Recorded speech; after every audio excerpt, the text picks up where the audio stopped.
That is why anywhere there is hopelessness, especially in the damnable zoological republic, we bring hope. Where there is destitution, we bring succor. Where there is homelessness, we provide shelter. Where there is anguish, we try as much as possible to bring joy. Where there is acute marginalization, we try to bring in inclusion.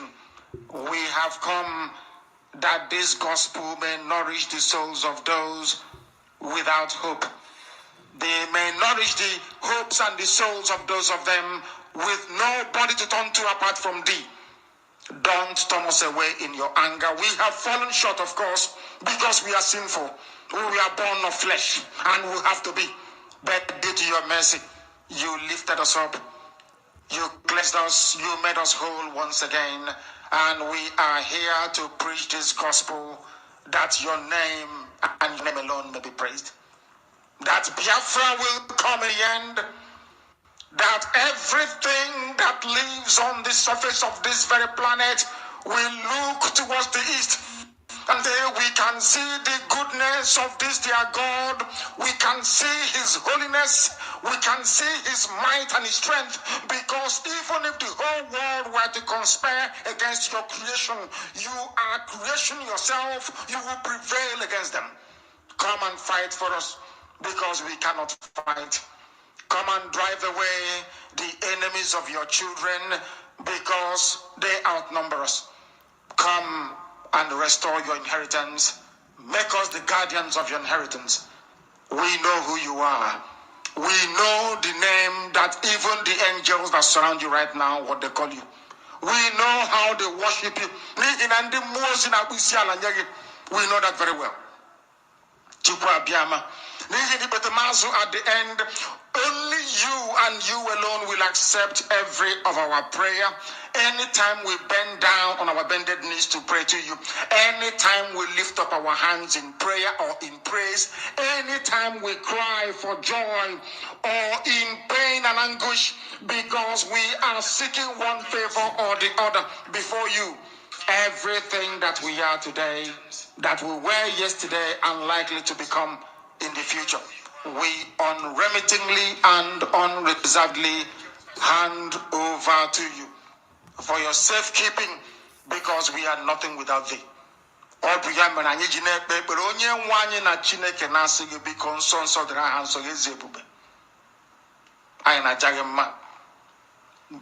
you are baby.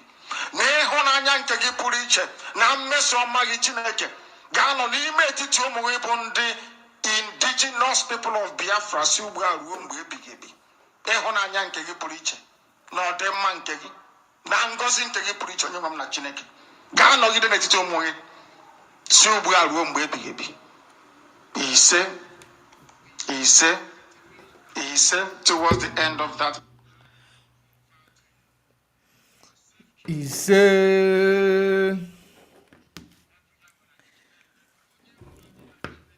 Okay, good evening. I hope. Good evening, good morning, good afternoon. Great and wonderful people of Biafra, lovers of freedom all over the world.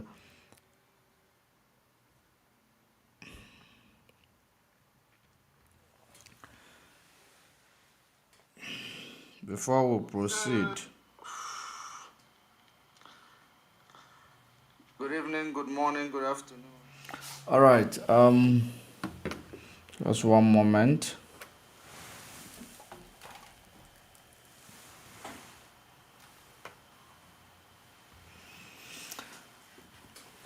Greetings, great people of Biafra, greetings, great people of Africa. I greet you according to your time zone, and I welcome you to this program. While you are joining us, share this video, invite others to join wherever you are watching from. Share the video, invite others to join. Are you watching on YouTube, on Facebook? Share the video, invite others to join. We are live and we are direct. It is 4 minutes on top of the hour. In Biafra time, it is 4 minutes after 8 o'clock in Biafra time. So if it is 4 minutes on top of the hour where you are, you should know that we are live and we are direct. Today, that is 28th of August, 2023, Monday, in the time of Elohim, Chukwokikabiama, who lives in heaven, the one whom we call in the times of need. So, while you are joining us, share the video, invite others to join. We are here again to do the needful. We have come back to continue where we have stopped. So we are going to continue unrelentlessly because we must be consistent, because consistent is the key. Consistency is the key.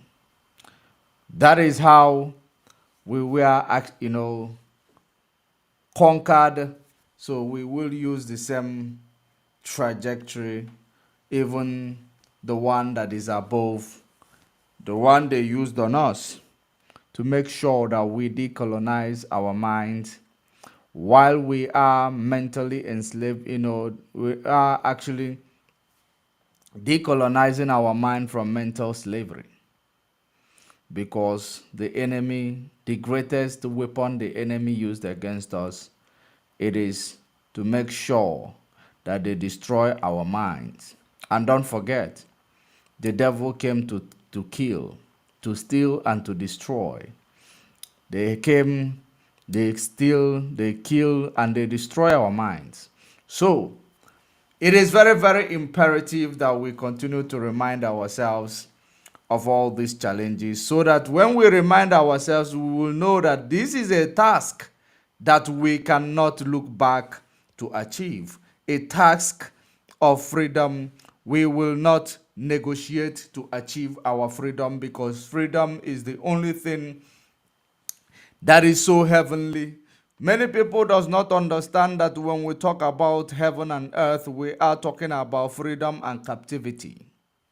And that is the reason why we will continue to preach this gospel for freedom until we achieve that freedom, because freedom is so heavenly, while captivity is the hell that we have been, going through, and we have come back here to preach that freedom.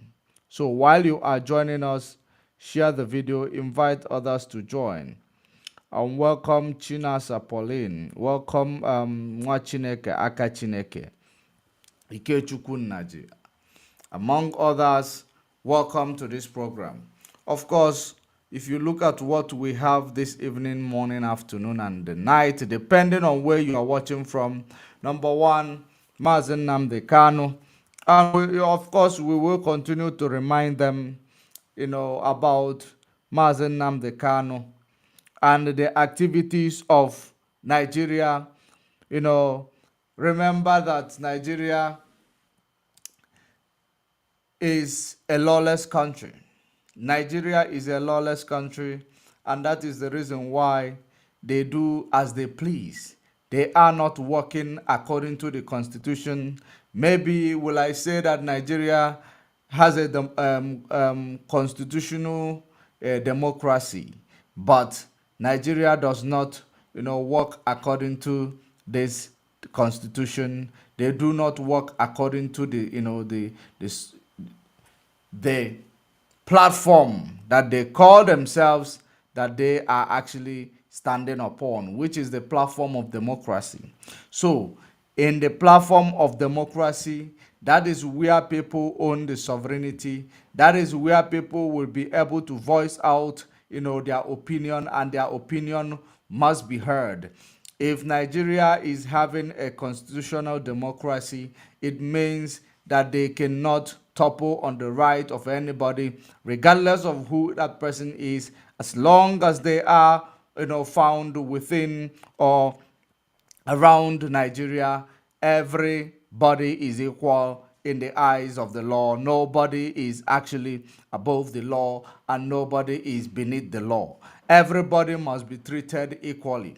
So that is the reason why we will continue to remind Nigeria that Mazen Nnamdi Kanu's freedom, it is a task that must be done because he has committed no crime known to any law of international, no to any law of a local in Nigeria. Mazen Nnamdi Kanu is a freedom fighter and a political activist who was actually captured in Kenya and tortured 8 days before they renditioned him to Nigeria with a plane belonging to CIA. And of course, his security details was sold by the Britain to Nigeria, and that's exactly as a result of that Nigeria committed an act of terrorism against him, and that is where we are still today. After the extraordinary rendition, every court date, they continuously to delay, put in a delay strategy, which always they use to delay, a political prisoner. Each time there is a court sitting, they will bring a new count charges. Anytime they bring a new count charges, the court will be adjourned, so that because the lawyers will say we need to go and study these count charges for us to know exactly how to respond to it. By the time they are done studying it, they come back after 3 months or 2 months, then the new count charges will come in. They have to now, because you have no choice.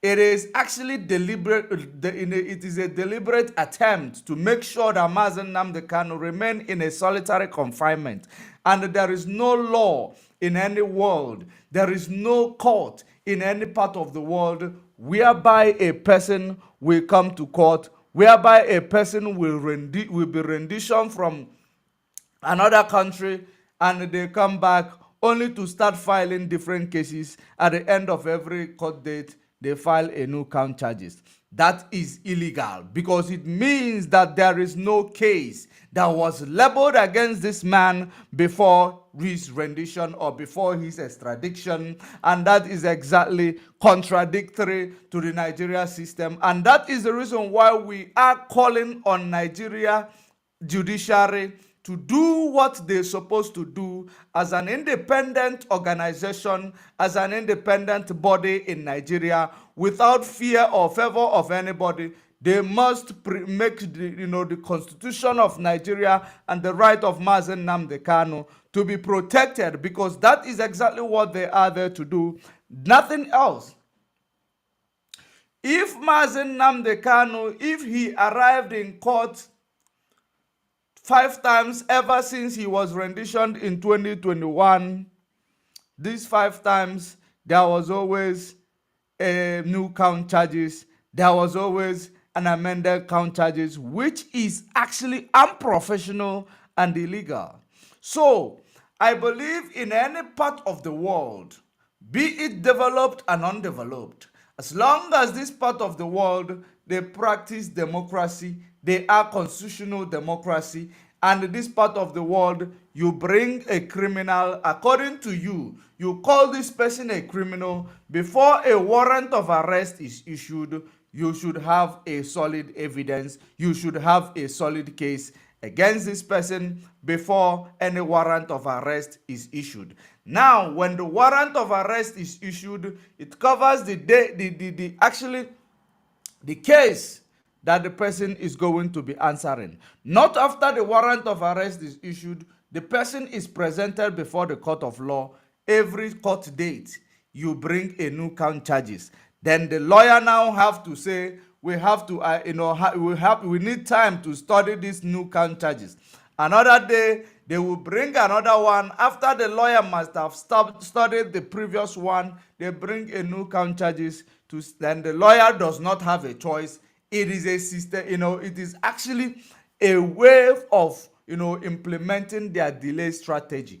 The lawyer have to go and study this case in order to know how to respond to it. Now, in the next court, they bring a new count charges. Does that show there is professionalism in such proceedings? Does it show that there is professionalism in such act? When judiciary is supposed to give these people that it is actually important for you to file a case and have the case compiled before bringing the matter to court. If you do not have the case compiled, you cannot bring the matter to court. Not every day there is a new count charges. When that person is held in a solitary confinement, does it mean that the person is living in the middle of the night to go and commit case, that is actually new cases that warrant you to be coming up with a new count charges at every given time? The court did not actually complain about such. The court continuously they continue to entertain it. After entertaining this for the complete 1 year plus, the court decided that now we have to do something immediately. When Nigeria government and their new count charges, they got tired of it. The court decided to do something. The court of the first instance, which is High Court of Abuja, held by Justice Bintanyaku, she struck out some count charges, leaving 7 count charges behind, I believe, or 8 count charges behind. When they headed to appeal court struck all the rest of the charges and declared Mazen Nnamdi Kanu free man. And they issued that no court has a jurisdiction to try this man in any court in Nigeria because it does not have jurisdiction to do so, because Mazen Nnamdi Kanu's passport was not stamped out of Kenya. There is no extradition document. There is no extradition process that was taken before bringing Mazen Nnamdi Kanu back to the country. So they actually brought Mazen Nnamdi Kanu against the international law and treaty. And meanwhile, Kenya and Nigeria does not have any extradition treaty or bilateral treaty that will warrant them to proceed with extradition. So whatever they did in Kenya, it was illegal. So that's what, on that note, the court of a competent jurisdiction with 3 learned judges decided to actually struck all the remaining charges and declare Mazen Nnamdi Kanu discharged and acquitted. That Malami, led by impostor in Aso Rock, decided that no, we cannot take it. In October 13th, 2022, they decided that no, this man exposed us. This man exposed Nigeria for what it is. This man did not, have mercy on Nigeria. This man exposed every atrocious behavior from the presidency to their, to the judiciary, to everywhere. He actually opened every secret of Nigeria before the public. We cannot take that. Malami, in his power, used his veto power to order a stay of execution because he was an Attorney General of Federation, because when you give them power, they abuse it. And that is exactly what they do.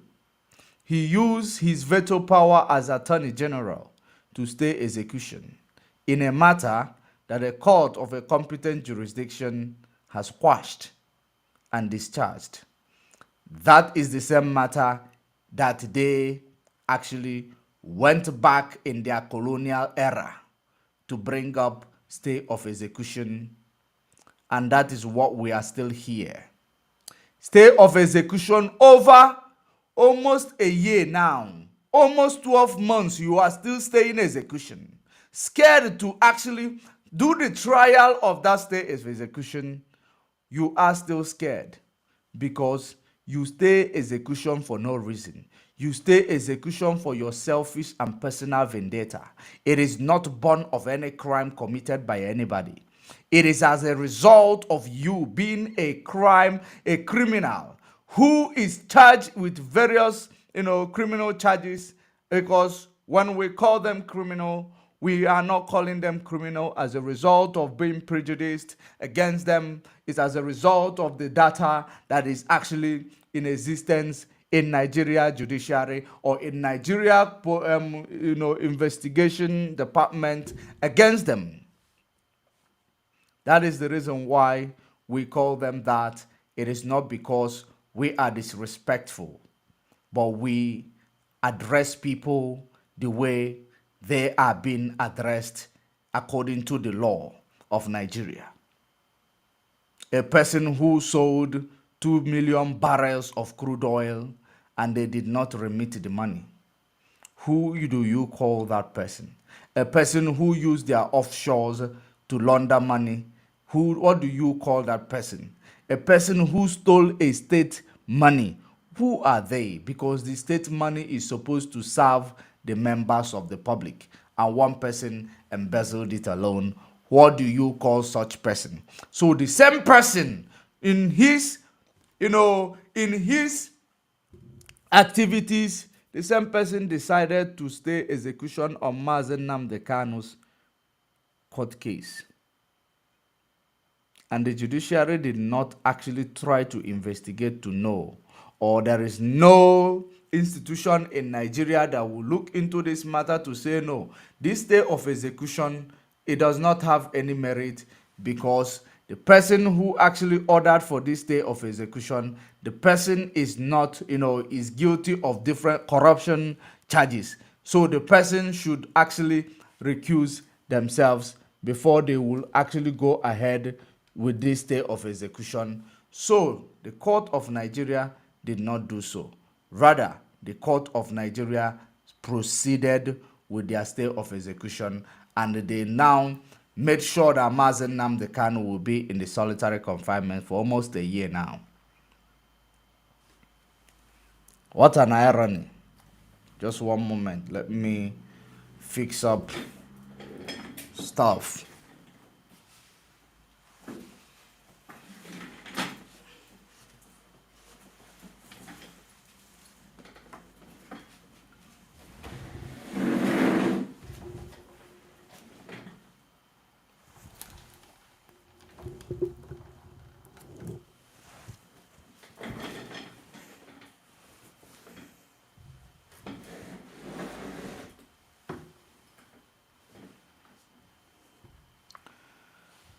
So, as I was saying, sorry for that interruption.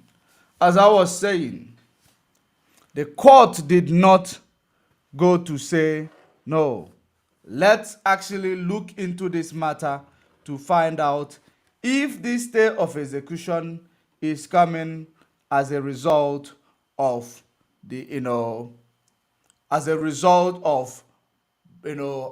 things that will benefit the members of the public or things that will benefit the country. Is it coming as a result of personal vendetta? They did not investigate that. That is the reason why in a well-developed countries, when you say that an individual, you as a lawmaker, or you as a person who works within the law, if you actually execute such this type of issue of stay of execution, the person that you are ordering his matter to continue stay execution can actually charge you for, they can actually file a recusal case against you. A recusal case against you. For you to recuse yourself, if you are using your personal issues within the law, or are you being professional in the space you found yourself, there is a case like that whereby you can say that the lawyer, not the judge that is handling your matter, that he does not have, he is not fit to be in the position where he is to try your matter because he has a personal vendetta against you. So he should recuse himself. So in this regard, this is exactly, what the law supposed to be looking into right now. Who ordered that stay of execution? Does he have merit in ordering this stay of execution? Why did he order stay of execution even after the court has set this case, quashed this case? What is the reason for ordering this stay of execution? Investigation supposed to be conducted by the appeal court or be it Supreme Court. Are you on a level ground to order for stay of execution on this man? Is this man actually innocent? Are you that is ordering this stay of execution? Are you innocent? Is it as your own selfish benefit? These are the things that the court may look into to know whether this stay of execution has merit.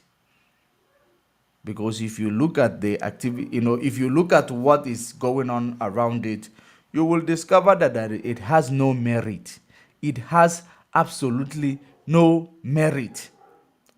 Or maybe they did it because they know they were going to rig an election. On the other hand, they know they were going to rig an election, so when they do it, they will use him as a joker in case if there is any uprising when the election is rigged. Because if you look at during the election period, you will understand that Obedient and all these people get your PVC. There is so many adverts and there has been so many, campaign. The campaign was, unusual, whereby people were actually coming out in their numbers to go and vote in order to make sure that there is no excuse. So, in that regard, they saw that this man could be a good joker for us. If we rig it, if there is uprising, we will use him to see what we can do. So that is exactly the reason why they actually ordered that stay of execution. And that is exactly what they are still waiting for. Just like I said before, I saw place where they say they will give a verdict before 26th of September. If such thing is accurate, if it is accurate, we are going to be watching what happens next. Okay, that is by the way. Of course, we will continue to remind them that we know what they are doing, and we will continue to expose it to the public and to the world so that they will know the injustice that is coming out of Nigeria. That is the reason why when you present your passport as a Nigeria, they will never take you seriously because your country is a lawless country. They are actually, when you see international medias, they don't want to interfere in many things that is happening in Nigeria. You will believe that the fact that they are not interfering does not make them to be prejudiced against you as a Nigeria and a green, white, green passport holder. They are going to be prejudiced against you, direct or indirect, because you are a lawless country. That's exactly the way it is. They might say, no, we don't want to interfere directly. It is a sovereign nation. But at the end of the day, they will be prejudiced against you. Once you present that green passport, the next thing they will say, this is a lawless country. We don't want to entertain their, it's either they will actually, deport you, or they will now put you on a watch list, watching you so closely, police you more than they police others. That's the way it is. The bad name that comes from the head. Because if it comes from the head, it will now go down to the toe. But if it comes from the toe, it cannot go up to the head. So it means that the head is the one that is rotten. So it will affect every other areas. the leaders of Nigeria are the ones who have given Nigeria bad name, because Nigeria is already a bad omen herself from the status quo, from the amalgamation of 1914, a foundation that was done wrongly. And a black man who does not know how deep is the foundation or how shallow is this foundation, they started trying to build without actually bringing to know or coming, together to know what exactly can this foundation carry. They started building 100-story building on a shallow foundation or in a deep foundation that they do not know what it is going to be able to hold. If you understand, you will understand. If you don't understand, you need to go back to school. The amalgamation of 1914, it is not done for any, benefit of anybody. And that is the reason why you will never see anything beneficial coming out from Nigeria to anybody. That is the reason why when you see your great talent, if you see anybody with a great talent, the next thing they will be looking for is to send them abroad instead of nurturing them, instead of trying to make use of them. They lack innovation. They lack technicalities. But when they have people who are having these potentials, the next thing is who is going to sponsor him abroad.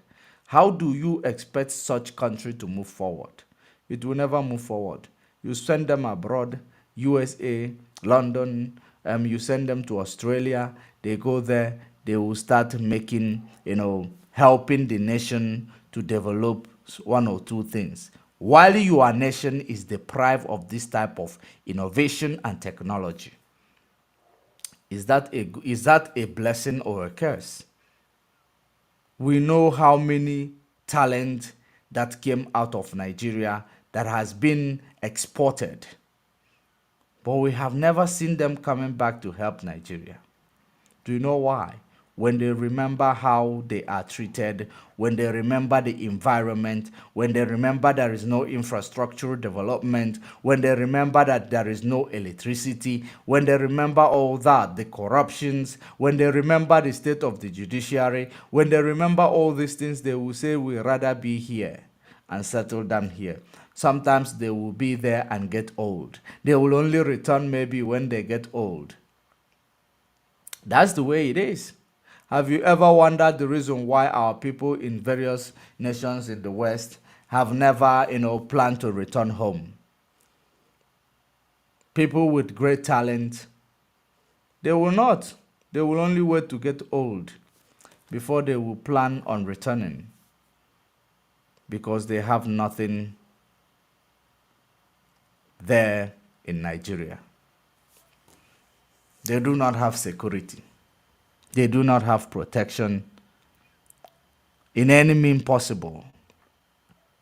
So just like we are going to be talking about the vessel that was set alight again. Once again, there was a vessel that was set alight, and we saw that the result of Tinubu from Chicago has been, extracted from Chicago University, and that is exactly, and we talk about, so many of you will remember when the autopilot said that they are going to, they were talking about, making alliance with Russia in order to go and get the type of Biafra they are fighting for, which I don't know which type of Biafra is that they are fighting for.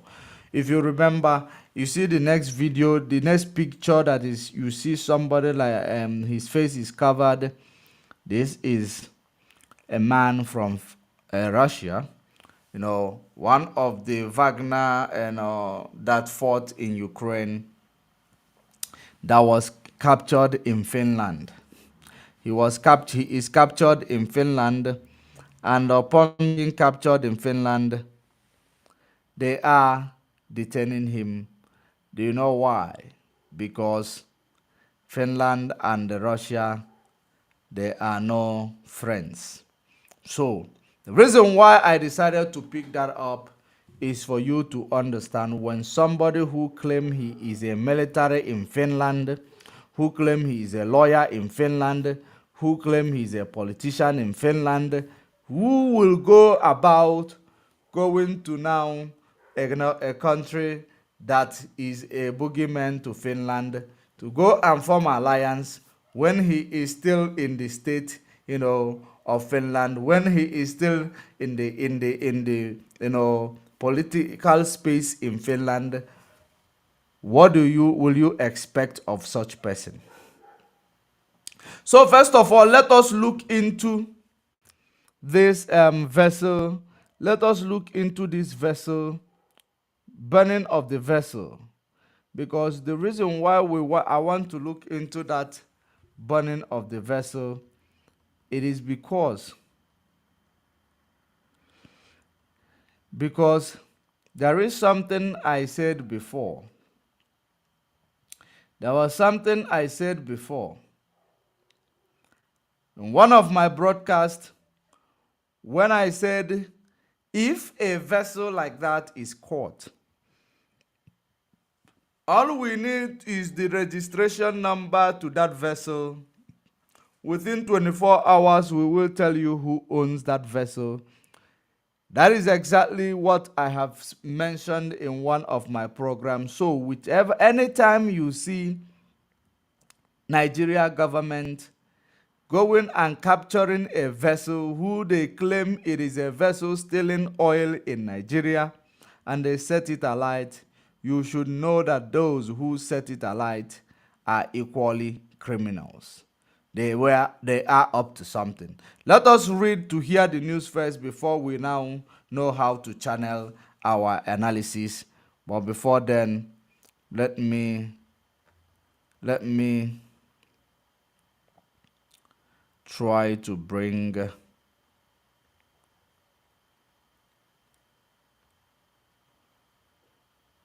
few more people into the program. I don't know, YouTube is actually dealing with us decisively. I don't know why YouTube is been dealing with us decisively. It does not even share our program at all. So if you are watching from YouTube, click the like button. Maybe they will share it a little bit, or you share it yourself. I don't know. Even my phone, I don't receive even a notification on YouTube no more. So let us go there. Let's go there. Nigeria Navy burns down confiscated ship carrying 35 or 350,000 liters of illegally refined diesel. 350,000 of liter of illegally refined diesel.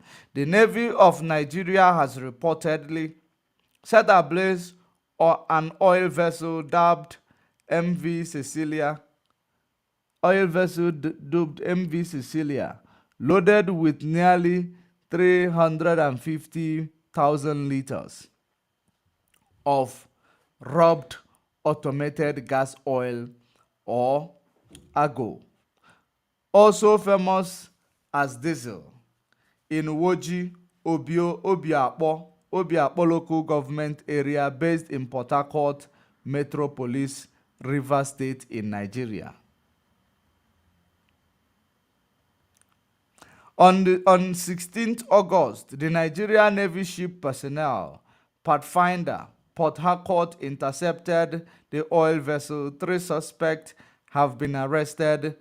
According to the Navy, the seized MV Cecilia Imo, a vessel with a storage capacity of 350,000 barrels of crude oil, which ought to be a service boat, was converted to a storage tank for illegal refined products suspected to be AGO.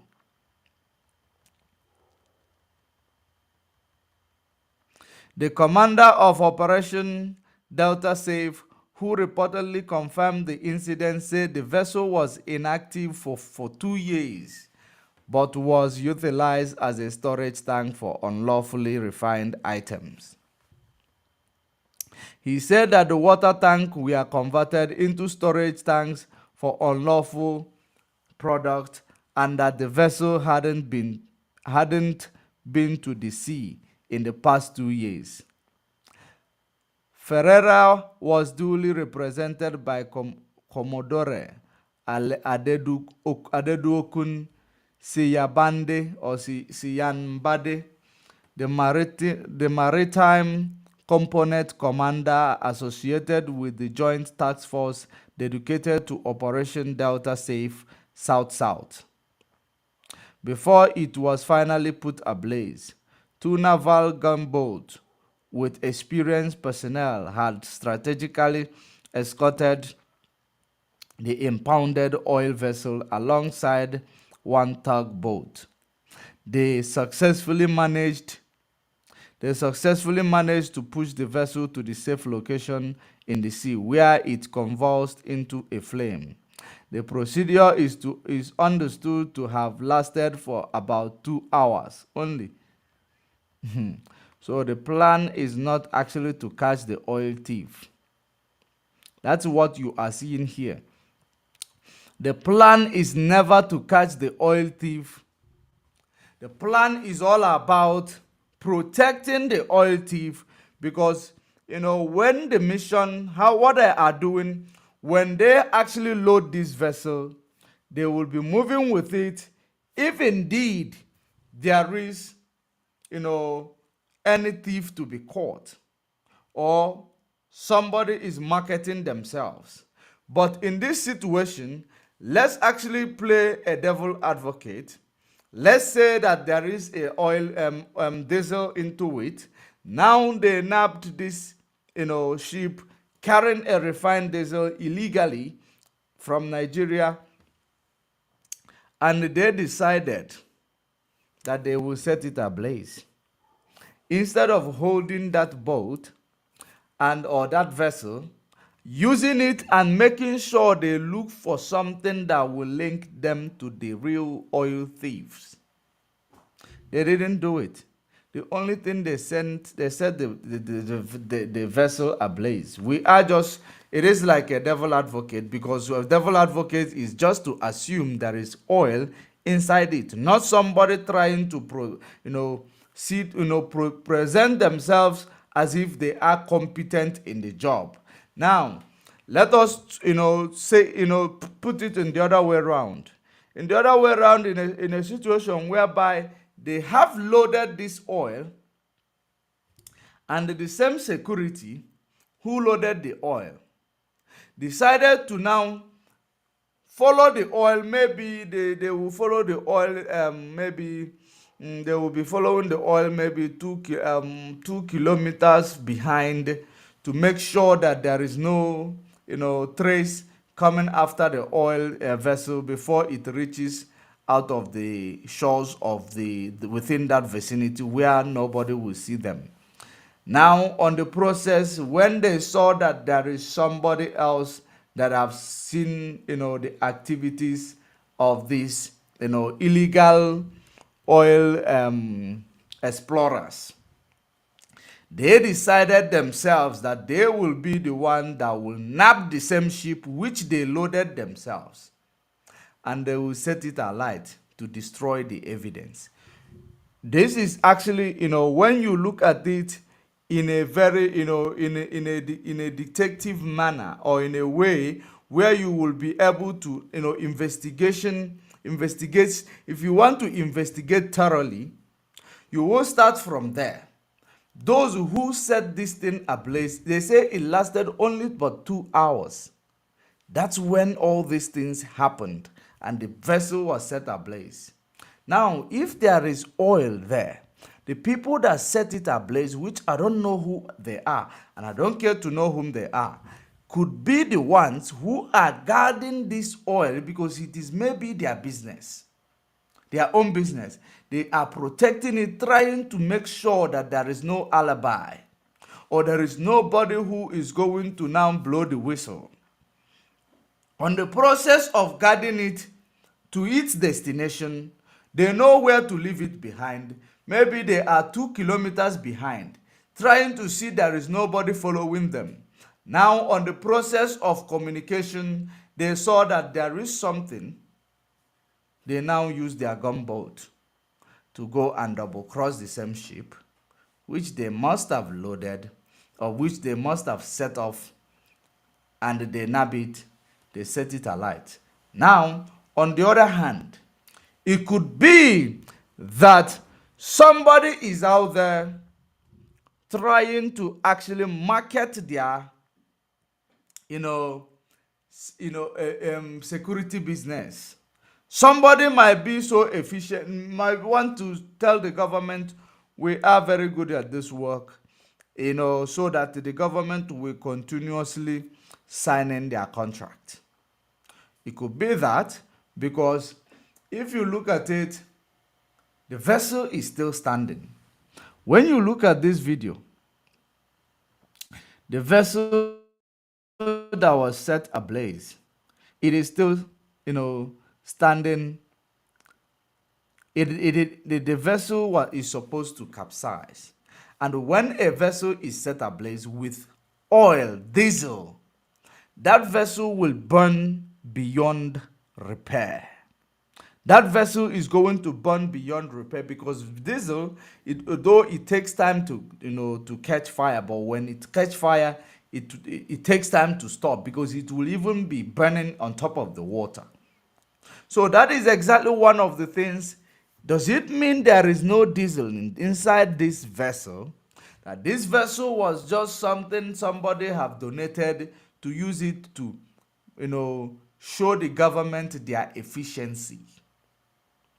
How efficient they are, or how, competent they are in this type of job that they claim they are doing.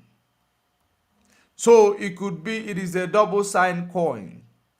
Now, if it is that this vessel, we're playing a real devil advocate now, is, let's assume this vessel is a vessel that was stealing oil from Nigeria and moving out, and it was nabbed. Do they need to set it alight?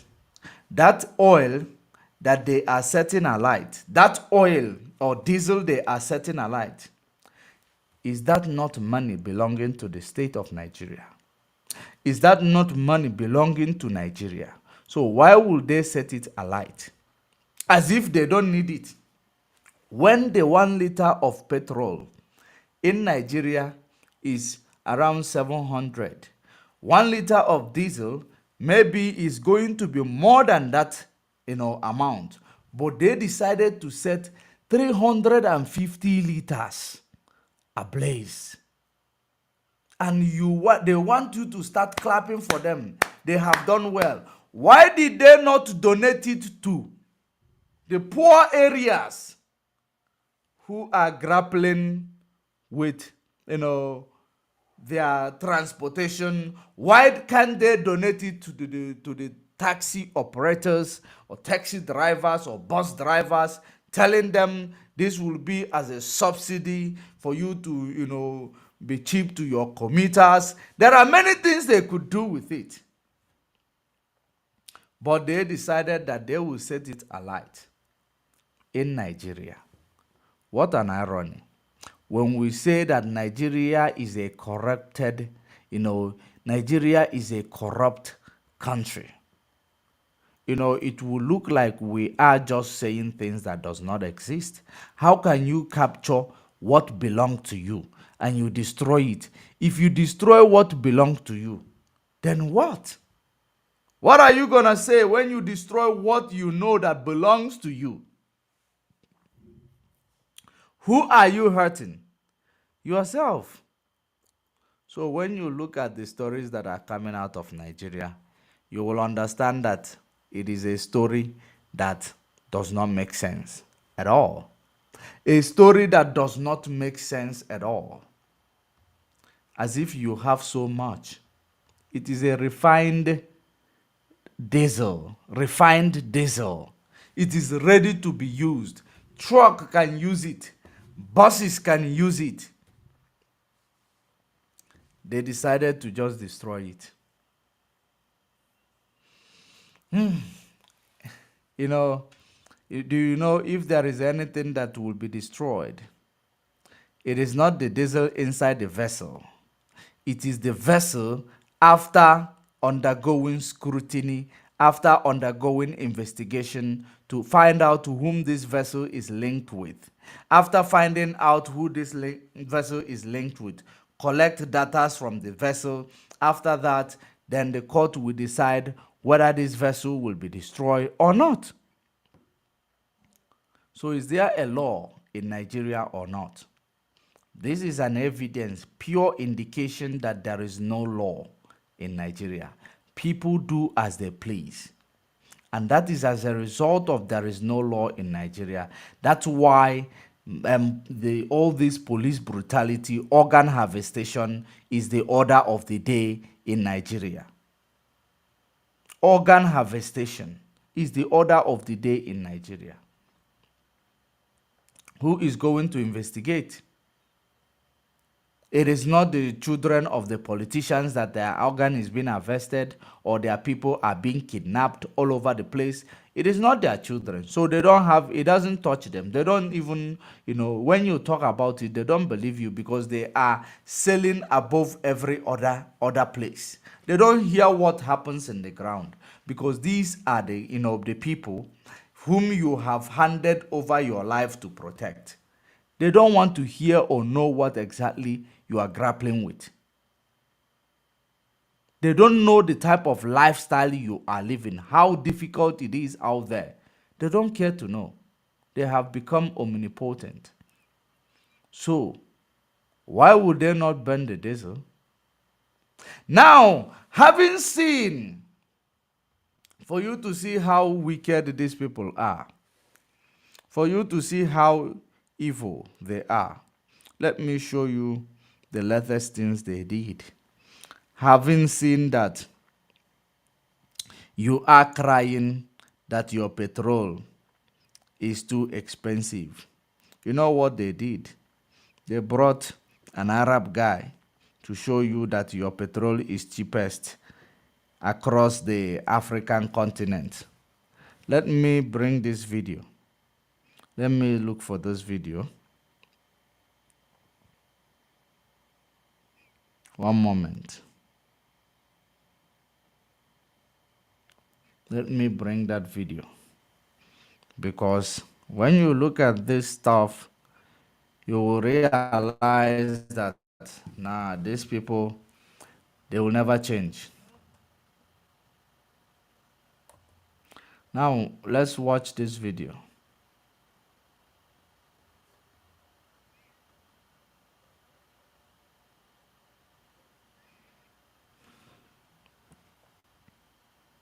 Because you are crying due to the petrol price in Nigeria. Listen. Are graphics supplied to Mr. President by the NNPCL. In the graphic, what you will find is the present cost of refined petroleum motor spirit at the pump in each of the West African nations that neighbor us. And I'll just name some, for example, even as I know you'll be showing your audiences the graphics which the President has graciously approved for public release today. Senegal at pump price today of 1,273 naira equivalent per liter. Guinea at 1,075 naira per liter. Cote d'Ivoire at 1,048 naira per liter equivalent in their currency. Mali, 1,113 naira per liter. Central African Republic, 1,414 per liter.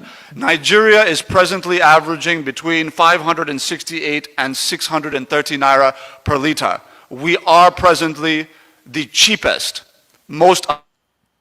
Okay. They are presently the cheapest. Listen to what these people are doing.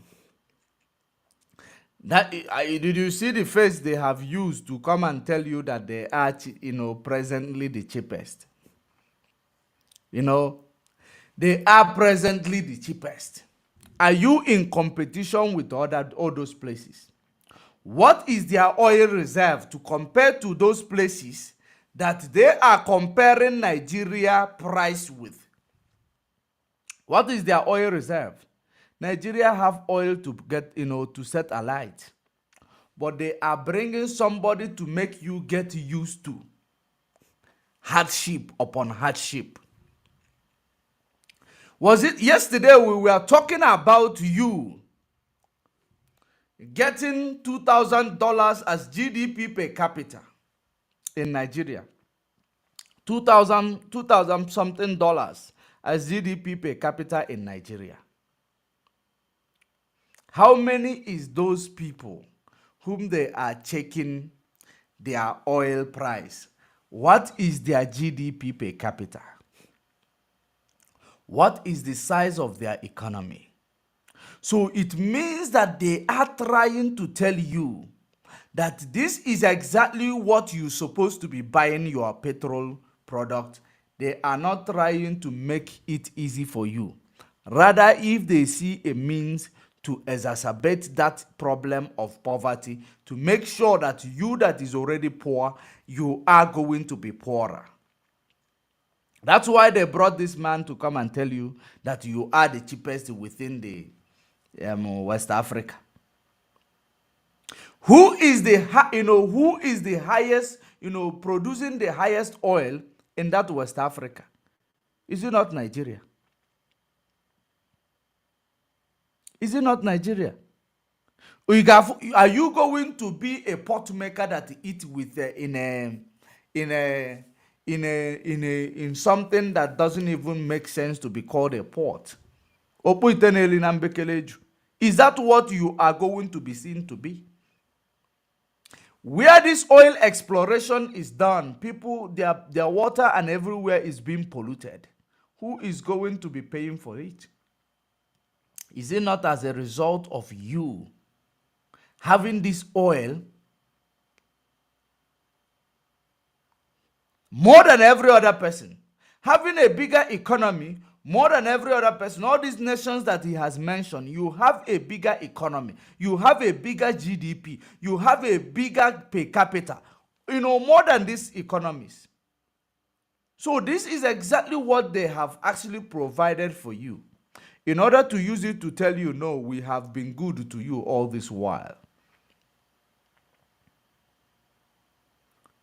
And they will not count for you where these people, how they are, the people are faring. They will not show you how good the hospitals from these places they have showed these things are. Because at least, had it been you have a steady electricity, had it been you have a good infrastructure development, had it been you have a good hospital, had it been you have a good hospital, and all these very, very important, amenities that you will be coping with, and your petrol goes up a bit, you will not, sometimes you will not even think about it. But when you think about, you do not have a good road, you do not have good school for your children, everything, you have to go to private school for your children to at least obtain a good education. You have to pay for it. Hospital, you have to go to private hospital. Otherwise, you go and to public hospital, you will sleep on the floor. You will sleep on the floor. Before it will get to you, maybe you are dead. Then you have to pay. Then otherwise, before you will go and get a travel from east to north, or to east to the west, you spend maybe a place that is less than 600 kilometers away. Less than 600 kilometers away. You spend 8 hours going there. It is less than 600 kilometers. 8 hours, even if you are, less than, if it is 600 kilometers, at least you can get there at 6 hours. If you are driving 100 kilometers per hour, You will get there at maximum 6 hours. But you spend 8 hours in a place where there is 500 kilometers, where you're supposed to spend maximum of 6 hours if you are driving 90 kilometers per hour. Or, sometimes you join 100. But you have to remember that you can drive 120 kilometers per hour. So a place that is 6 kilometers, 600 kilometers, you can actually make it in 5 hours. But in Nigeria, you will spend how many hours? Waste more petrol because you will be changing gears, putting gears, putting out, clutching, putting gears, changing. Or if you are driving, even if you are driving automatic, which is automatic transmission, which is actually what you are versatile with. Every minute, if you slow down, the gear is going to return. It has to start again. It is consumption of petrol. Each time a gear is changed, fuel consumption go higher. And then they don't calculate these things. You don't have road. They don't see these things. They don't see how much your inflation is, in order to come and tell you that you are the cheapest within the West African bloc. That you are the cheapest. They don't see the inflation rate racketeering you. They don't see the cost of living in Nigeria before they tell you you are the cheapest. If you are the cheapest, how come your inflation rate is so high? They don't see these things. All they come and tell you you are the cheapest. What is the exchange rate in Nigeria?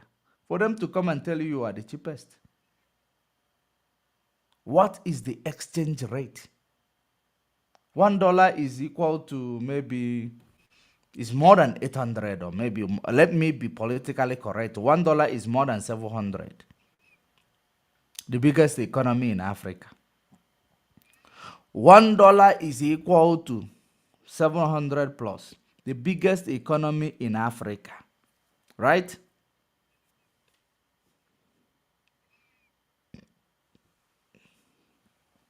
So, have you now seen the reason why your petrol price is still very expensive? It is very expensive. So you shouldn't try to get used to it. Because that's the psychology they are bringing. But your president will be moving around with 28 convoys. Where is he getting money to fuel them? Your money. That's your money that he's using to fuel 28 convoys, 20 convoys, that they are using to move around to go to work every morning. Or you don't think about these things. These things has a lot, to say. It has a lot of impact, in case if you are not aware. So these are the problems that challenges you are facing without you understanding where it is coming from. Just they will bring somebody to come and tell you, no, this thing, you deserve it. This thing, this is reasonable. That is reasonable. They should give you a holistic analysis of Nigeria economy and the Nigeria cost of living. They should give you before they bring you to your petrol price and why is it there. They should not just come and tell you, no, you are the cheapest among these people. No. When they want to, give you, tell you about these things, tell them to break your economy down from the exchange rate, the inflation rate, the cost of living, your GDP. They should break it down, the production of the oil, where is it going, how are you, when they break it down and they will tell you now, this is the reason why petrol has come to this place, in order for them to use it to subsidize your cost of living or to make sure or to use it to do this, it will make sense. But they are not using it to do anything. The rich will get richer.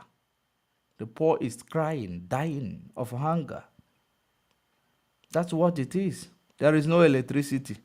They know you depend on this petrol to light up your bulbs when it is dark.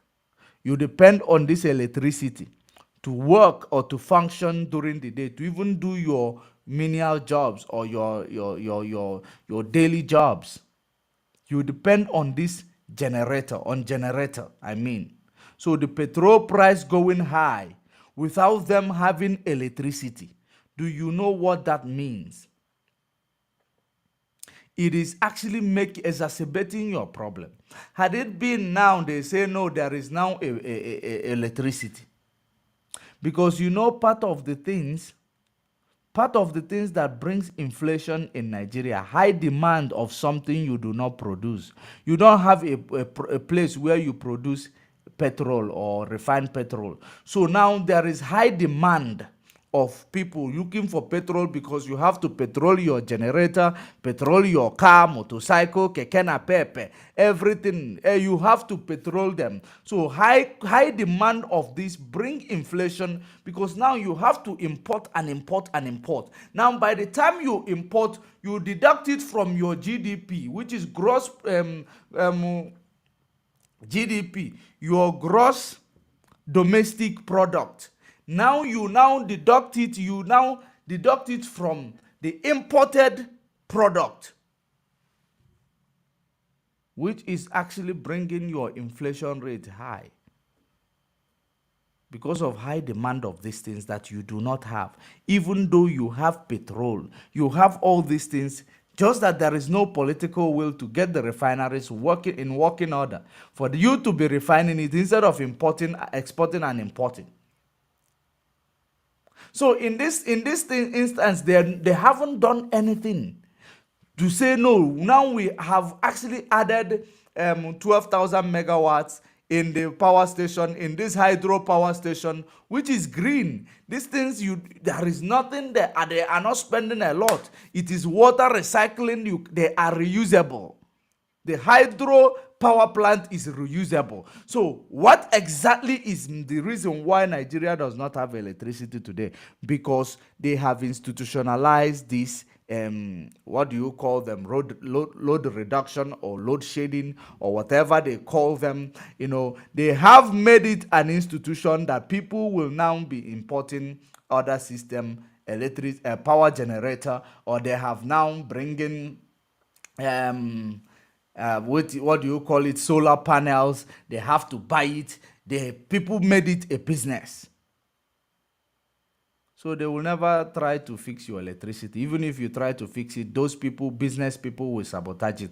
Now realizing that people depend on petrol and diesel to do their daily jobs because you did not give them electricity, is that not enough for you to subsidize their petrol?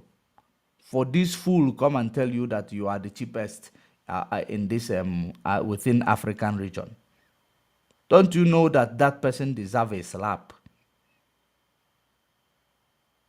Because they know most of you don't know anything about the economy of Nigeria or how it is run. You don't know anything about the economy of a country, how it is. Just they will come and give you just a blanket analysis of a particular, something without breaking it down to tell you this is where we are contracted, this is where we are gaining traction, this is the reason why we have to, bring this thing up. There is high demand of petrol. So they brought it up so that they will reduce the demand of petrol. Knowing that even reducing demand of petrol, listen to me. If it is a country that has electricity, if they bring petrol price up, knowing that they do not have refinery, they could actually say, no, we are bringing it up to use it to fight inflation. They could say we're bringing it so that the demand will reduce. There will be a reduction in the demand of petrol, which is a way to fight inflation. But there is no such thing. They brought it up so that extra money, the money they are spending on subsidy, somebody will be sitting on it. You will be paying the so-called subsidy. While somebody is sitting on that money, extra money that they are making from this petrol, somebody is also sitting on it. Had it been they bring it up, they say no, the profit and the subsidy money, we are using it to now, fix, bring more, maybe 5,000 megawatts extra into the hydro power station, into your grid, so that you will be having a steady electricity to actually reduce to reduce the demand of petrol and diesel, to help curb inflation coming from that importation. It will make sense, but in a situation whereby these things are not, are not the reason why, it is just somebody want to sit on the whole money or use it to replenish what they have spent during the campaign, or to use it to pay back, or the people who place them in a position of power is telling them what to do without now checking to see what you are going through, because they have never been in the position of where you are. Poverty, they have never been there, they have never experienced it, they don't know how it feels. That is very evil.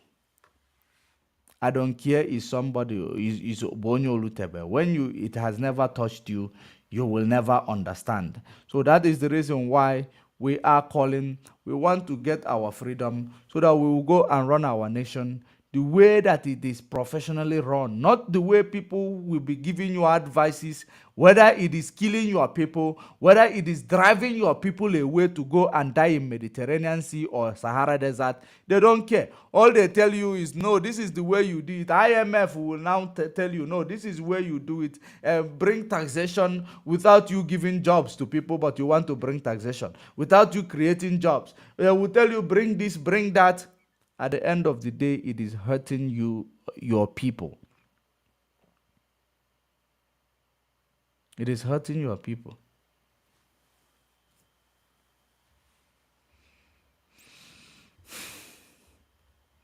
So, the next thing that we have here, it is Tinubu's result. Tinubu's result that is extracted from Chicago University. That result, let us look into it to see what that result looks like. Now let me read what that result looks like. Chicago University provided Tinubu 2 certificates belonging to Tinubu. They provided 2 certificates belonging to Tinubu. Now, let us read to see if there is anything that any claim that all this claim that is being made, if there is any merit out of it. The 2023 presidential candidate of the People Democratic Party, Atiku Abubakar, has said Chicago State University CSU has produced 2 similar certificates that showed that President Bola Ahmed Tinubu attended each institution. Atiku, through his United States Counsel, Angela Liu, stated this in a statement on Saturday in response to submission by Tinubu's lawyer to an application filed at the United States Court in Chicago, Illinois. Liu stated that the first certificate provided by Chicago State University was signed by 3 people, and the other was signed by 2 individuals. Recall that Tinubu, in response to the petition of Atiku in the United States, blamed the errors discovered in his academic certificate on the clerk of the university. Tinubu's lawyer said an unidentified clerk of the institution made the error about the date the school stated on his recently issued certificate, therefore creating the appearance of differences. Wow. However, according to Liu, while one document asserts that Tinubu was issued the certificate on June 22, 1979, I want you to pay attention to this so that we will see how corrupt the United States is. However, according to Liu, while one document asserts that the Tinubu was issued the certificate on June 22, 1979, another suggests that president received the degree on June 27, 1979. Let me read it again so that you will understand. However, according to Liu, while one document asserts that Tinubu was issued the certificate on June 22, 1979, another suggests that the president received the degree on June 27, 1979. In this regard, and the others suggest another date, that means there is a flaw. That means there is a flaw. Because if you look at these things, you will understand that if one suggests that the certificate was issued on the 22, the other one suggests that the degree, that the president received the degree on June 27, 1979, received it from who? It was issued on 22, and it was received on 27. So, except if he did not receive it by himself, or maybe by the time he got to him, it was on the 27th. But there is no way a certificate will have two different dates of issuing, because 22 is the day of issue. The issuing date is 22, 1979. So it does not matter whether you receive it on the 27th. The date of issuing will be showed on the certificate, even if it came by post office, or it came by shipping, or whatever means transportation, or whichever means of mode of transport it used, or mode of deliverer it used to get to you. It can never change the date already written in the certificate. It might change the date of the receipt that the company or whichever who did the way bill, or the post or posting companies have. It will be written on the their receipt, not on the certificate.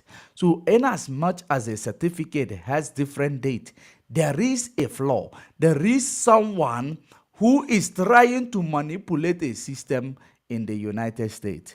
And another person might actually reason with me in this regard, because I wanted to think, I wanted to actually believe that maybe it was that it is issued and it got to him on the 27th, which now I realize that it is only the post office or whichever, means of delivery that they use. It will appear, the issuing date or the receipt date will appear on the receipt, not on the certificate. It is not possible. It can never be possible. There is something about this. But let us continue to read. Maybe we'll find out the reason it changed. However, according to Liu, while one document asserts that the Tinubu was issued the certificate on June 22, 1979, another suggests that the president received the degree on the June 27, 1979. Okay. The lawyer also expressed dismay that both certificates bear different letter fonts and the logos of the university. Do you hear that? Different fonts and logos of the university. So there is something about it. She said, the document marked A is the certificate submitted by Tinubu to INEC. This certificate is, in every material respect, exactly the same as the document marked B, except for the following. The document A is signed by at least 3 people, whereas B is signed by only 2 people. So the document marked B, it is the same result from the same university, but there are 2 different things that appears in it. Now, the document marked E states that the Tinubu was issued a certificate on 22nd June 1979, but then proceeded to forward a copy of a certificate B dated 27th June 1979. Please note that A is actually dated 22nd June 1979, but this document did not emanate from CSU. Only B did. You cannot have two certificates issued by the same university to the same person for the same course of study, but issued on a different date and signed by two different sets of people. Oh, zoo. We are watching the USA, uncorruptible nation, USA, uncorruptible nation, the nation that does not have corruption, the nation that does not have fake dollar.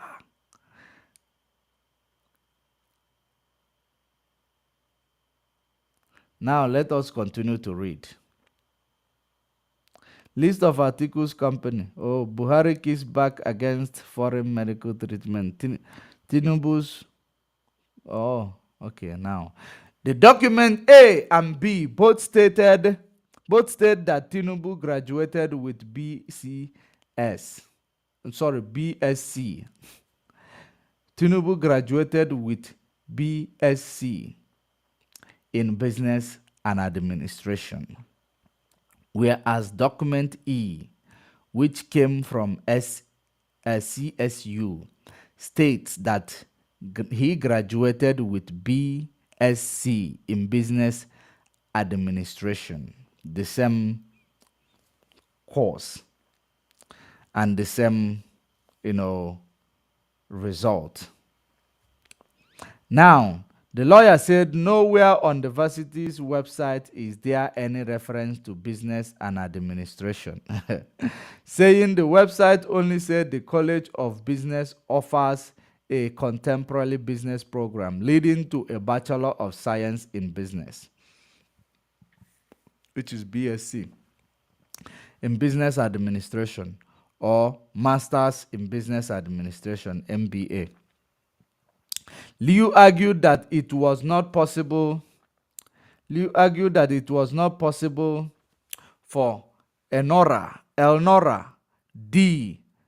Daniel to be among those who signed both certificates because she was only the president of the university between 1998 and 2008.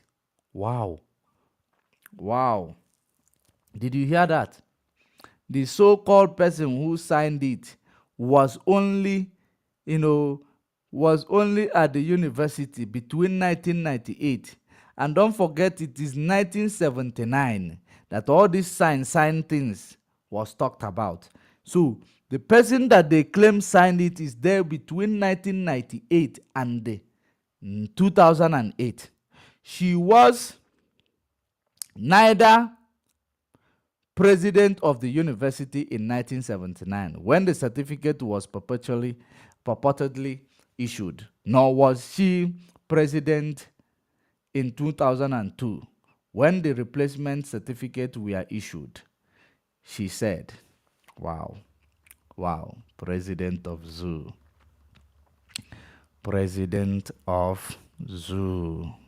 When we call it zoo, people will think we are disrespectful. We are not disrespectful.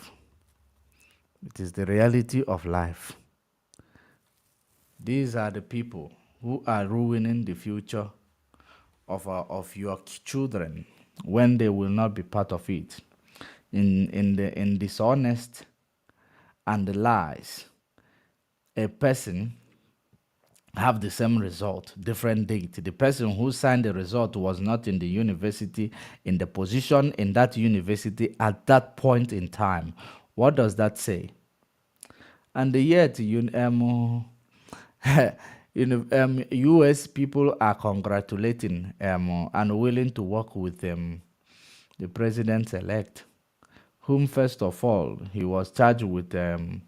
He has an indictment in the USA, 1999. The same person now is now seen to be showing the wrong results. So what happened? What happened? So we are still watching. We are still watching to see what is going to come out of it, because there is no analysis. It analyzes itself that we need to do right now until we have the verdict from the tribunal. Then we will now, if we have something to say, we say it. But for now, this is self-analyzed. There is nothing else we can say about it. Now, let us just proceed, because I don't have much time. I only have less than 30 minutes left, but I don't want to spend that 30 minutes. Let us now look into this issue that I said. When the agent provocateur, when they tell you they will go and contact Russia to come and do something for them, and then you knowing exactly well that there is no relationship between Russia and Finland, and having seen that he cannot, since he is a member of any political party in Finland, except if he is going to relinquish all these things, if they are, and become, or go to another country and do that. So on what ground did Simon tell you that he is going to actually, align with Russia in order to come and fight for your Biafra? Most of the time, the reason why we tell you that, I told you that whenever somebody starts telling you things like that, it is to get you drained. It is to get you grow fatigue about what we are doing. He is never fighting for Biafra. All he is doing is trying to extort money from you to enrich his miserable self. But so many of you, as blind as you are, likewise this guy that is, that is every time he claims he's broadcasting from Israel, a person that, every time, when I see that guy, I just look at him, I pity him. I don't know how much the thief in Finland is giving him, that every time all he talk about, he will be talking, even speaking rubbish. Every time he come online, he talk rubbish. He act like somebody who does not have an address, that is living on the street. These are the type of people who promote the agent provocateur in Finland. When you look at that guy that broadcasts from Israel, you will look at him. I don't know what his page is. You will look at him, you will know that these are the type of people who, these are the type of people when you give them small money, because these are, bunch of, illiterates. Thank God for social media that people come out, you will think they are human beings. Now, let's hear on this note. Let me bring this news in front of you. I need to bring it in front of you so that you will see it with me.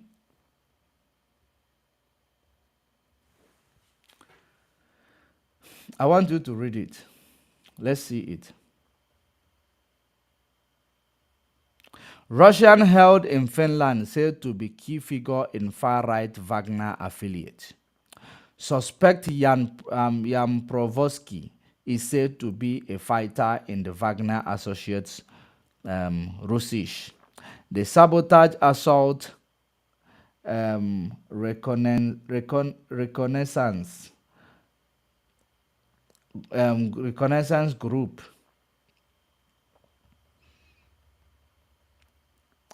an alleged member of an extreme right-wing military subunit of the Wagner mercenary force has been arrested in Finland on charges of participation in a terrorist group following request from Ukraine, according to report.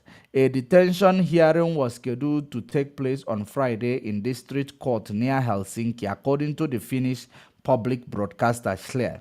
or Wile, whichever this thing they call. Finnish police are requesting that the 36-year-old Russian national, identified as Jan Petrovsky, be detained in preparation for his extradition. They want to extradite him to Ukraine. Now, according to the court document, Petrovsky was allegedly involved in atrocities during fighting in 2014 and 15 in Donbass region of eastern Ukraine, Germany's DPA news agency reported. Russian state-run news agencies RIA and TASS reported on Friday that the Russian embassy in Helsinki was aware of the detention of a Russian citizen in Finland on Ukraine's request and was taking steps to offer consular assistance. Did you see now? They are offering consular assistance. But UK, Britain, Mazen Nnamdi Kanu was in a solitary confinement, a British national. They could not offer him a consular assistant. He committed no crime, but they said this one committed war crime. But yet, they are issuing him a consular assistance for you to see a country who care for their citizen. That is exactly, it doesn't have anything to do with it, but I'm just actually, imagining. Russian state-run was, Russian state new, okay, consular assistance. Social media channel linked to Russia Wagner mercenaries said on Friday that the suspect was a key fighter with the sabotage assault reconnaissance group, Rusich, which is affiliated to Wagner. According to the report cited by the Reuters news agencies, Petrovsky is a founding member and the leader of the Rusich unit and has been under European Union and under United States sanctions since last year. He reportedly helped to found Rusich as an explicit neo-Nazi unit during the opening stage of the conflict in Donbass in 2014. Now, let me just leave it here. Do you know the reason why, the true reason why I decided to bring this? It is to ask these criminals that this criminal that is living in Finland. This is actually, you see the way they treat a Russian military, a Russian private military.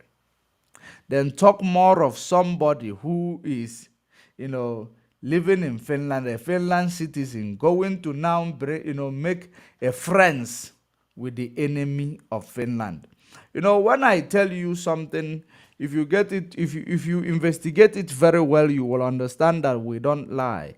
When I told you that this guy did not mean well for anybody, and he did not mean well, all he tell you from morning till night, whenever this guy come online, it's either he's begin with blackmailing innocent people. Either blackmailing innocent people, or he will tell you lies upon lies upon lies. And so many of you, because of your ignorance, you will continue to buy all his lies, believing that his lies are going to bring any fruit. Some people will tell you, will continue to ask us, what are you doing for Mazen Nnamdi Kanu to be released? What are you doing for Mazen Nnamdi Kanu to be? Now, what is Ekperima in Finland doing for Mazen Nnamdi Kanu? That is the question now we are going to actually bring back the question to ask him. What is he doing for Mazen Nnamdi Kanu right now? Or does it mean that it was only sit at home? Sit at home, sit at home, sit at home, sit at home. What is he doing for Mazen Nnamdi Kanu? You will hear this autopilot Umokoko that does not have number 6. They will be now saying, let's leave my fighting DOS. Let's leave fighting Ekperima. What are we going to do? What is the next plan? So you didn't have a plan all this while. All you do all this while is to come to comment section like Irat all over the place, constituting nuisance. It is now you realize that you and your criminal group who has been terrorizing Biafra land has nothing to offer in this struggle. It is only now that so many of you are realizing. I pity all of you, because all of you who have shown your faces in this, media promoting the criminal in Finland to kill and, destroy the livelihood of our people. None of you will go scot-free. None of you. Both to the all of you, none of you will go scot-free. Except you will not come to Biafra land to pay for this crime that you have committed against the land of Biafra. You will pay for that crime. If you don't, you will pay it. Except if you, of course, you know that your master, Ekperima, he has made peace that he will live in Finland for good. He has nothing in Biafra land. He has nothing. No investment in Biafra land. So what is he going to go there to do? You think the people he killed, his family members, he will come there and then they will tell him, welcome, welcome, you have done well. No, the evil that men do will always dwell with them. Mazen Nnamdi Kanu told you that we are fighting and we are losing our freedom for the sake of these people on the ground, not to kill them. Today, all these criminals he gave guns, some of them are into kidnapping, racketeering. That's what they are doing. And when they do it, sometimes they look for somebody's name to call. But it is very, very, it is going to go to the record that everything that these people do, all of them that use their media platform to promote activities of Simon Ekpa in our land, that took the life of many of our young people, they will not go to Biafra land and be safe there. That is one thing they should know. Because these people, they have killed their own people. It is somebody's child. It is somebody's husband. It is somebody's father that they have killed. And all in the name of waging a war against IPOB, against Mazen Nnamdi Kanu, trying to remove the spotlight and steal it in order to use it for their political profit. Highest bidder will take it. That is the reason why they were shouting sit at home, for them to say that we are in charge. That's what they're doing. Tomorrow he will tell you a pastor told him, Barrister Jofo sold Mazen Nnamdi Kanu. A pastor told him, a pastor, there is something Wade Jiro did. There is what about the call that Wade Jiro received? So what are you going to say about it? For you to know that the brain of our people, like I said, that the only thing good that Simon did in this struggle is to remind us that our people are so foolish and gullible. Our people are so foolish and gullible. Mazi, will you be focused if they stop saying Biafra is dead and gone? Forget about if they say it, they want you to talk. So stop talking. Just pretend and let us. We have a lot of things to talk about. Okay. Okay. If what is difficult for me? Make it not be difficult. That is why the street is working for. I want to deliver you and deliver other people. You see. So if they talk, leave Nelly Ofebu, leave all of them, and the only thing you should know is that Nelly Ofebu is working so hard to implement everything we are doing to see the release of Mazen Nnamdi Kanu. And it is connected to bringing Mazen Nnamdi Kanu out, which is also bringing the Biafra out from the DSS dungeon. So you can't beat that. No, Mazi, I don't agree with I don't agree I'm with that. telling you now, No. you don't agree that Nelly is fighting for the release of Mazi Kanu. No, I don't agree. That so you mean she's not fighting for the release of Mazi Kanu? Because you said Mazi is carrying Biafra. If Mazi is carrying Biafra and she said Biafra is dead, that means she's saying Mazi is dead. And I have told you to forget whatever Nelly said about Biafra is dead. You yourself know that Biafra is dead. Did you hear that? These are the people that so many foolish people will tell you, without this man, nobody will be talking about Mazi Nnamdi Kanu because of how foolish They you can are. now understand that without Mazi Nnamdi Kanu, we are going to get Biafra faster. They have come to understand that this one, Enweke Semia, or calling boycott of election and calling off the boycott of election is not in our dictionary. They can now understand that without Mazi Nnamdi Kanu, we are going to get Biafra faster. They have come to understand that this one, Enweke Semia, or calling boycott of election and calling off the boycott of election is not in our dictionary. They can now understand that without Mazi Nnamdi Kanu, we are going to get Biafra faster.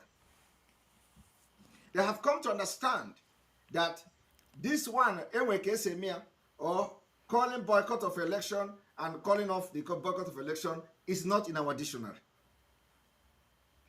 You heard that?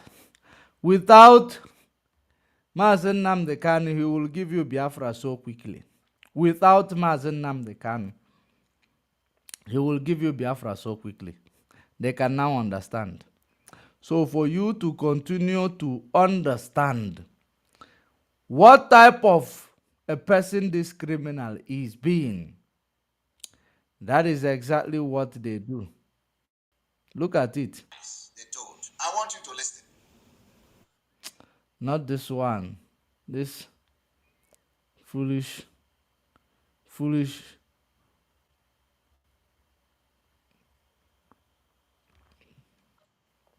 Watch. Kill a dog, they give the dog a bad name. Tina Sanworu has proven that all the allegations against them are correct. I don't condone crime. I condemn anybody who is using Biafra struggle to steal and commit crime. But what did I know? I am not in a position to know who is committing crime. Okay? I am not in position. And even the funny part is that the name that is being mentioned, I have never heard of that name. I have never heard of that name. So what you see, while our leader is in incarceration, is in DSS dungeon, facing charges, China Sanworu is coming to Radio Biafra. The entire E-Warriors are sharing it on their media, bragging how they have killed somebody extrajudiciously. Extrajudicial killing, lynching, killing somebody in the name of committing crime. And they parade them. They want to use it to make, they want to use it to brag. Tomorrow, they are going to tell our leader, your people have killed somebody. What evidence do you have that has committed crime? Are you the judge? Have you made yourself a judge in Biafra struggle? You shed and spilled the blood of our people. In Biafra struggle, we have not getting Biafra. These criminals are already executing people without justification, without judgment. Did you see? This was when they were listening to him. When they listened to him, each court date, they will bring a new count charges. That's when he was formulating he was formulating all his lies against Mazen Nnamdi Kanu. When he was formulating all his lies against Mazen Nnamdi Kanu, so that each and every time they will bring new count charges against Mazen Nnamdi Kanu. That is exactly what he does. The person he is crying for was somebody whom the community where he lives was committing atrocities. The community gave him a jungle justice. Ekperima in Finland came to say it is Mazen Nnamdi Kanu and the DOS that killed that person. That's what he came to say here. Because he was looking for everything he will, do in order to make sure Mazen Nnamdi Kanu is staying in the DSS dungeon while him will be outside collecting money from our people, acting like as if he is. Mazen Nnamdi Kanu gave him authority to do what he's doing when he is the one incriminating Mazen Nnamdi Kanu in every ramification. That's what he does. Listen to what he says here. Thank you. So, as a little Kubo, the only thing I'm telling you, I'm not come here to attack you. I have not come here to blackmail you, because I will not blackmail anybody that have done nothing to me. I will not blackmail you. Your anger, I understand it, because it is happening to me. So the same way I am feeling is the same way you are feeling. So I have not come here to attack Asari Kubo. Tell Asari Kubo the first time in the history of this struggle that I have come and addressed his concern, and I did not attack him. And let him not attack autopilot. Tell him that autopilot are not the one that attacking him. Tell him that any day he want to address these people, he should address them properly. Address them like illiterate, IPOP, DOS criminals and their errand. Autopilot are different people. Did you hear that? Did you hear that? He called IPOB criminal, called DOS criminal, call everybody that is within IPOB criminal. That's what he did here. Or you want to hear it again so that you will confirm it? Hear it again. Thank you. So, as a little Kubo, the only thing I'm telling you, I'm not come here to attack you. I have not come here to blackmail you, because I will not blackmail anybody that have done nothing to me. I will not blackmail you. Your anger, I understand it, because it is happening to me. So the same way I am feeling is the same way you are feeling. So I have not come here to attack Asari Kubo. Tell Asari Kubo the first time in the history of this struggle that I have come and addressed his concern, and I did not attack him. And let him not attack autopilot. Tell him that autopilot are not the one that attacking him. Tell him that any day he want to address these people, he should address them properly. Address them like illiterate, IPOP, DOS criminals and their errand. Autopilot are different people. Did you hear that? Autopilot are different people. When he starts to seeing that autopilot are different people and there is no money coming, he starts using the name of Mazen Nnamdi Kanu. He remove autopilot aside so that money will start coming. Did you hear that? Autopilot are different people. IPOB led by Mazen Nnamdi Kanu is illiterate, criminal, and their DOS and their ERAT. That is what he said here. We have all this.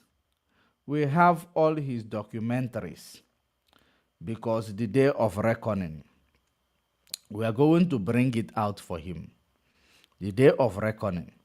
Remember that whatever they tell you, they will tell you they are the ones doing everything, that every other person have sold out. Remember that so many people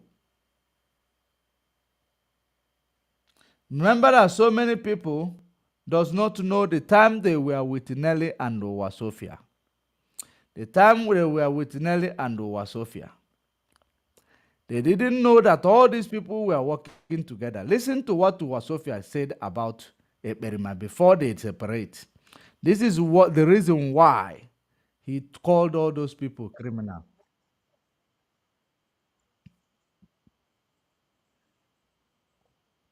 Person that start this, the part you are saying they don't believe on it do. Samuel Ekpa is not stupid, he know what he's doing. Samuel Ekpa is the person that start this history teller. If it is a lie, go back. Samuel Ekpa start with Igodomigodo history, which is he do history. So Samuel Ekpa know what he's doing. He's not stupid. Don't worry, Samuel Ekpa will change that in page. When our people have know who they are, he will change it to a Jew. Go and mark it. I'm telling you today. Did you hear that? These were their plans. These were their plans. And the plan failed. Samuel Ekpa is not stupid. The part you are saying they don't believe on it do. Samuel Ekpa is not stupid, he know what he's doing. Samuel Ekpa is the person that start this history teller. If it is a lie, go back. Samuel Ekpa start with Igodomigodo history, which is he do history. So Samuel Ekpa know what he's doing. He's not stupid. Don't worry, Samuel Ekpa will change that in page. When our people have know who they are, he will change it to a Jew. Go and mark it. Did you hear it? That's what they are doing. That's how they began. That is how they began.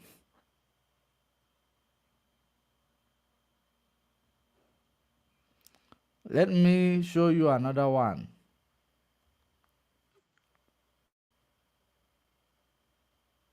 Kill a dog, they give the dog a bad name. Tina Sanworu has proven that all the allegations against them are correct. Against them. All the allegations against them are correct. Listen. Don't condone crime. I condemn anybody who is using Biafra struggle to steal and commit crime. But that's what did he's I doing. know? I am That's not in a what he's position doing. to know who is committing crime. Okay? I am not in position. And even the funny part is that the name that is being mentioned, I have never heard of that name. I have never heard of that name. So what you see, while our leader is in incarceration, is in DSS dungeon, facing charges, China Sanworu Did you hear that? is coming to Radio Biafra. The entire E-Warriors are sharing it on their media, bragging how they have killed somebody. Did you hear that? Did you hear that? If you go back, you will understand a person called Baby that the whole community nabbed because he's terrorizing the community. They gave him jungle justice. Simon Ekpa ran out to say that it is IPOB led by Mazen Nnamdi Kanu that killed him. You know, so many of you does not understand the reason why every time they come with the new charges, they are waiting for him to say one or two things so that they will go and file another one. Because all the things and the delay strategies of Mazen Nnamdi Kanu came from this criminal you see talking. All of them. You know, when you said to children, come out from fire, it is burning, they will never listen. Had it been there is no illiterate like this in our midst or in our struggle, believe you me, Mazen Nnamdi Kanu was supposed to be a free man long time. But so many people does not know what we are actually, protecting. They brought up different strategies. They actually started bringing up different strategies, find a way to continuously give the DSS what they will write against Mazen Nnamdi Kanu. People will be thinking, he is exposing them. He is exposing them. These people who will be saying he's exposing them does not even know how IPOB is structured. They only believe that this criminal, because they don't know IPOB structure. They only believe that this criminal is the one. because he was able to interview Mazen Nnamdi Kanu recently before the incident took place. They believe he's the one, second in command. That's the belief of people. And at the end of the day, he noticed that this is the belief of people. He took advantage of it to start, to make sure that trying to remove Mazen Nnamdi Kanu, if they see a way for him to even provoke the killing of Mazen Nnamdi Kanu, he was going to do it because he wants this spotlight at all costs. That is the reason why each and every day he come online, what he does is to be looking for anything that he will do that will incriminate Mazen Nnamdi Kanu's led struggle. That's what he does at all time. With lies and propaganda. Lies and propaganda. Everything he has been doing ever since Mazen Nnamdi Kanu was kidnapped. Lies and propaganda. That is the reason why many people who were following him, when their brain come back to in order, they will now realize, no, this guy, we cannot go with this guy anymore. This guy has deceived us. That's why once those their brain is working, they will come out and start debunking him immediately. Now you bring it to the Russia he claimed he is going to use. That, he will make a post. He will make a poster to make. He is in alliance with the Russia president to go and get you Biafra. Stupid. Umokoko, they will start agreeing with it. They will start posting, pushing it. He think that we don't know that he is the one posting all those rubbish, to use it to diffuse, the fuse that is left in the brain of those, people. That's what he does. But at the end of the day, all these people he call his media warrior, he doesn't know what they have done against him. He does not know what they have done to themselves. There is something you will call you being in a fight against the enemy of your people, so that the day you will run to your people, they will protect you. But you fighting your people, at the end of the day, where are you going to run to? We know, people like me, we know that Zoo does not like me. But if I go, my people will protect me. But who is going to protect them? Who is going to protect them? And that is the reason why he was forcing sit at home. He was trying to know the extent his lies sold. That was all his plan, to know how far he has sold his lies. He discovered that the lie did not even cross the border. Then he started using his criminal to go and intimidate people, to force them to sit at home. That's exactly what he did. And at the end of the day, he tell you, no more, no need of broadcasting anymore. It is no longer the time for broadcast. It is now Biafra, he said Biafra Liberation Army. Biafra Liberation Army since 2021. Biafra Liberation Army since 2021. He gave you 200 days. 200 days came and passed. You, as a fufus, they were counting it passed. He brought another strategy. He is now looking for another strategy. If he hasn't brought another new strategy, now he will give to his fools.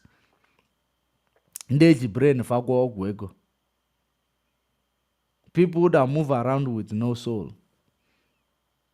Those people that he is going to deceive. I believe he's looking for a new strategy that he's going to bring out. Have you ever heard from Azoka? Akuna America. Have you ever heard from her? No, you haven't. All these people, They have committed atrocities against our people, desecrating our land. They will all pay for it. But until